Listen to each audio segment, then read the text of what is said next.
This is Jeff Timberell, Director of the Southwest Florida Real Estate Investment Association, here to talk about real-world real estate investing Part 1. This is going to be the first video in a longer series of videos. This mirrors presentations we have been doing in the Southwest Florida REIA for the last 3 months.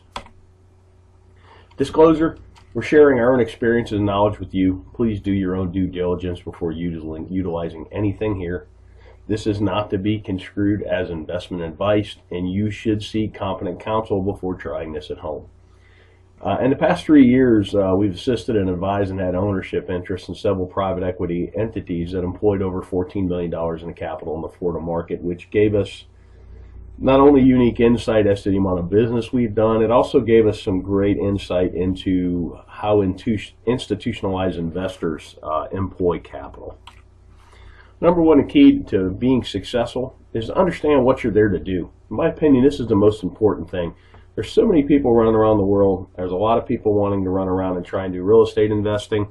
They take courses, they read books, they go to meetings, but they really don't know what they're there to do. They really haven't spent that critical time understanding what you're here to do, what's your mission, what's your goals. I mean, without having any goals, it's hard to achieve any goals, if that makes any sense.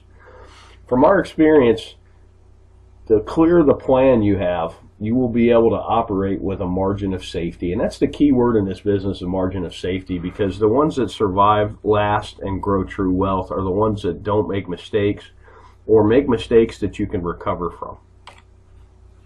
Investing in real estate. Investment is the purchase of an asset or an item with the hope that it will generate income or appreciate in the future and be sold at a higher price. Keyword, the future for investing. So what does that mean? The act of committing capital to an endeavor with the expectation of obtaining an additional income and or profit. That's what investing is. Something I've learned over the years, it's kind of like a narrative. It's a why in the road when you're talking to somebody that's in real estate. Are they a trader or are they an investor? Investors buy and hold.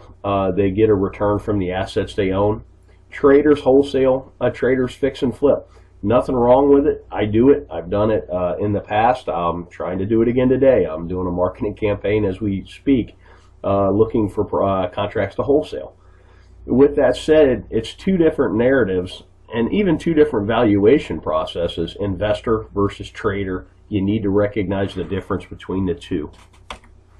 Basic questions for an investor. How much capital are you employing? What's your desired rate of return? When are you going to need this capital back? And then what's your risk tolerance? Those four questions are how you determine what you're there to do.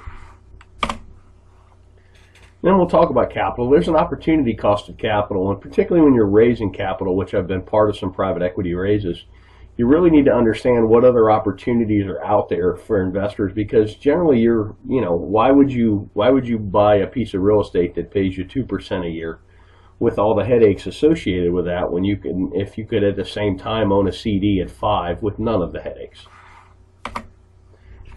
Give you a chart on 10-year T-bills, talk about opportunity cost. You can really see the recession, the Lehman Brothers crash really killed yields, but it's killed yields no matter what. I mean, pretty much at the time I'm talking about this, yields for a 10-year T-bill are bouncing between 2.6 and 2.8%. That's a terrible yield, particularly with the amount of money they're printing. And you go back 10 years, and this is why investment real estate has become so popular, because it's one of the few places you can get a yield. Here's CD rates from 1984 on, and if you notice, about early 2000s, everybody got excited about real estate, and that's because the CD rates of return just continued to go down. So right now, my God, on a 1-year CD, you're getting not even 1%. That makes real estate attractive, and that's something to watch as well. As CD rates and other rates on financial instruments go up, real estate may not appear as sexy, particularly to an investor who bought in the valley and bought right and has quite a bit of gain on the table. So opportunity costs in the real world. We already kind of talked about this. Most investors we know are looking for at least 6% a year. I know guys that are even looking for 15%, and that's a cash on cash, not an internal rate of return. That would be a whole nother video that could be a whole day's worth, understanding the difference between the two. But what here I'm talking about is a yearly cash on cash return. And you got to be mindful of unrealistic expectations. I've seen people that have pitched 30% returns, and I've seen investors that are looking for 30% returns. And it's really hard to do. There's a lot of randomness and a lot of happenstance, and you're going to lose a lot more than you're going to win when you're dialing up those kind of deals.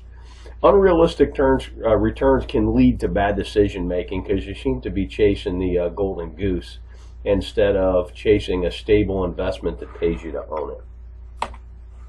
Let's talk about risk tolerance. These are two great quotes by Warren Buffett. And risk tolerance is really age dependent and your financial situation dependent as well.